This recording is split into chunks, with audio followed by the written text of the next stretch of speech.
I'm a first-generation Filipino Indian Latino American. I am a first-generation Vietnamese American. I was born in Hong Kong. I'm a second-generation Taiwanese American. I am a first-generation Chinese American. American, Chinese, Korean, and Thai. I identify as a first-generation, second-generation, naturalized Indian American. I'm 100% Hapa. Filipino American. Who's also transmasculine. Indonesian American.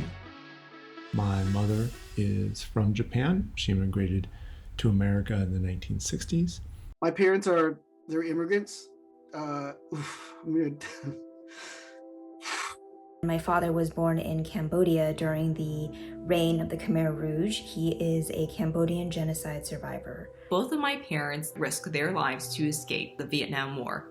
My mom's boat had broken down. He endured brainwashing, forced labor, extreme starvation. He watched his friends get executed. My dad left during the fall of Saigon with only the clothes on his back and was separated from his family for years. My dad is my personal superhero.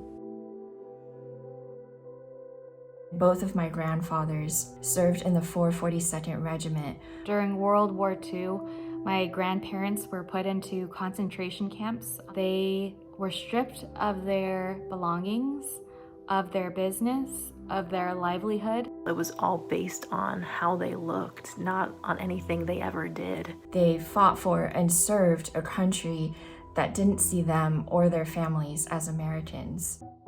Are there any stereotypes that are not egregious? There's a litany. That we're bad drivers. We're submissive. The silent minority. We all look alike. Good at math. We know kung fu. That you eat dogs and cats. You are so exotic, or you are so pretty for an Asian girl. This kind of stereotype that we're exotic or we're an Asian fetish. I think the worst stereotype is the model minority myth. It pits Asian Americans against other communities of color, but it also presents this idea that Asian Americans are excelling and they don't need any help. The model minority myth is completely a sham. My parents spent their entire lives being quiet and minding their own business, and people that look like them are being killed in the streets, or they're being blamed for the pandemic.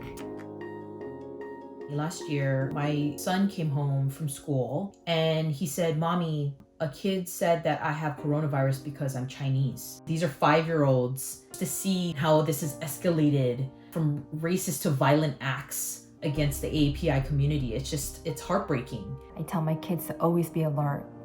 I carry around an alarm just in case if something happens. I was sent this.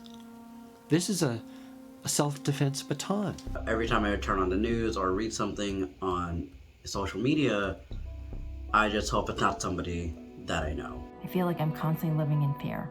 It reminds me of the times I was picked on or called a terrorist back during the 9/11 incidents. After 9/11, it was not a safe place for anyone that looked like my family. My sister and I were at the airport. We got pulled over. The next thing we know, we're completely surrounded by cops. On the hard, hot concrete, on our knees, handcuffed. And I can't tell you how upsetting it is that discrimination still exists today. My parents came to America for the American dream. They left everything that they knew in the Philippines to start over. All to make something better for the next generation. My dad came to my 3rd grade class to teach them about Chinese culture, and I remember being so excited and so proud of him. I was probably 5 years old, going to the bus stop in elementary school.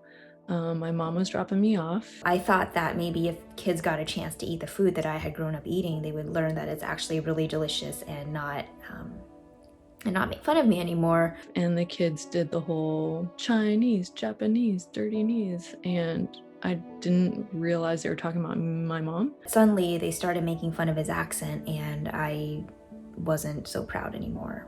I was probably around school-aged, around 6 or 7, and children would be chasing me around, stretching their eyes out at me, asking if I can see anything out of them. I felt rejected. I felt not part of the group.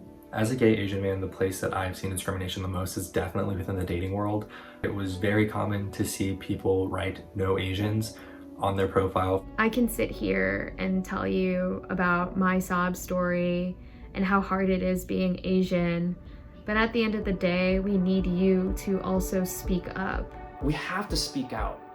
We can't just live in fear. More than ever, we need to tell our stories of the difficulties that we've overcome, of our traditions, the things that we're proud of, that we are more than just a group for people to pick on. It is so important right now that we lean in with empathy. I've been really moved by people reaching out to me and amplified our communications, our statements, who have personally checked up on me and tried to make sure that I was okay. We've seen unity from folks of all different races and backgrounds.